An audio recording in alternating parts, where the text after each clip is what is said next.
The ICF Canoe Sprint World Championships are brought to you by the Province of Ontario,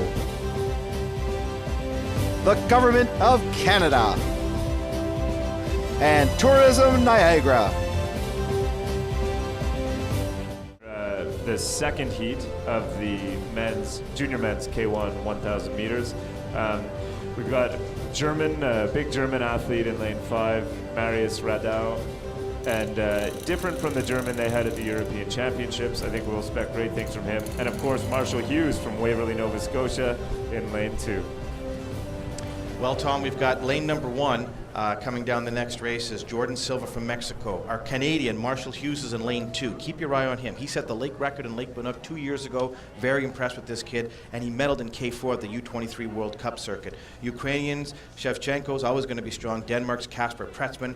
In Germany's Marius Radov in lane 5. Poland's Tobias Gola is in lane 6. Lane 7 from Uzbekistan is Marlon Sedagayev, and Austria's lane number 8, Christoph Kornfen, and Korea, Yuhan Park. But again, my favorite is lane 2 from Canada. Yeah, Marshall's speaking to his coach Mike Caravan a little earlier, and he was saying that Marshall's plenty strong. And here he is on the start. Looks great. Man, it's so exciting to watch this guy go. Look at the Austrian going out. Christoph Kornfen going out blazing. He's out to about 200 strokes a minute right now. Marshall Hughes, keep your eye on him. He knows this distance. He knows how to pace himself. Yeah, I mean, the athletes know that this is a best time event. It's not only top 6. You want to be in that top 6, but you cannot slack off if you want a chance to get through that semifinal and you're not one of the top guys. Here's another shot of Marshall. His big, long arms. He's got a nice long stroke, which really lends itself to the 1,000 meters. It's a long endurance event, and for a guy as fit as Marshall, this wind is not going to hurt him at all. That's a great camera angle, and again, take a look at Marshall Hughes' leg movements. He really uses them effectively. It's those big muscles in your thighs and your back that propel you down. Look at that leg movement. Oh yeah, definitely. The connection between the legs and the paddle is critical to moving the boat. I mean, it's almost one of the hardest things to figure out. Some people have it naturally. Some people spend their lives trying to figure out that fine connection between the paddle and the boat. And here comes Radov, the big German, in lane number 5, trying to say to Marshall Hughes, hey, I'm here, keep an eye on me, I'll see you in the semis. But my money's on Marshall Hughes. This kid knows how to paddle. Big, strong maritimer, and he knows how to move this boat down the course.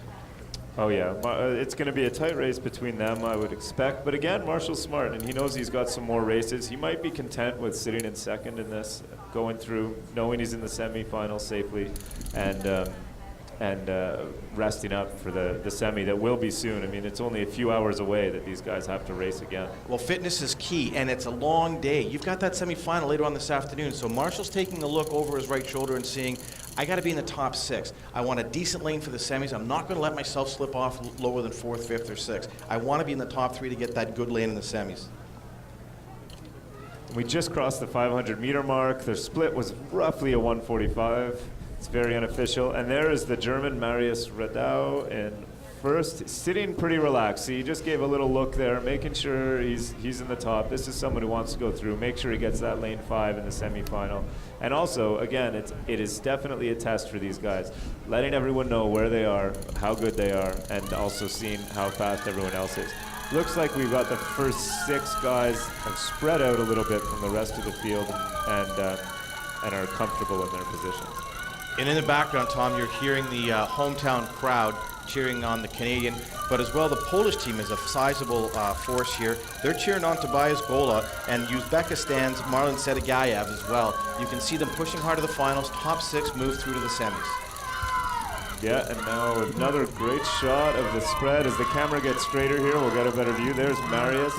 Looking relaxed. He's giving some looks around. He's definitely working hard. There's no question. When I say that these athletes are maybe we just passed through the 200-meter mark. Marius is definitely ahead. Marshall looks like he's sitting in 2nd or 3rd with Poland in 6th. And look at this Austrian, Tom, in lane number 8. He surprised me off the start, and he's in the thick of things. It's a great shot, a front shot of the boat. You can see how symmetrical it has to be. You can see the way the boat just bobs gently left to right. And here comes Marshall Hughes, like I said he would. He's not going to give up easily. He wants a good lane, and that in the middle, the German is out in front, but here comes Hughes just to let him know, I've got lots left in the tank, and I'm going to see you in the semis.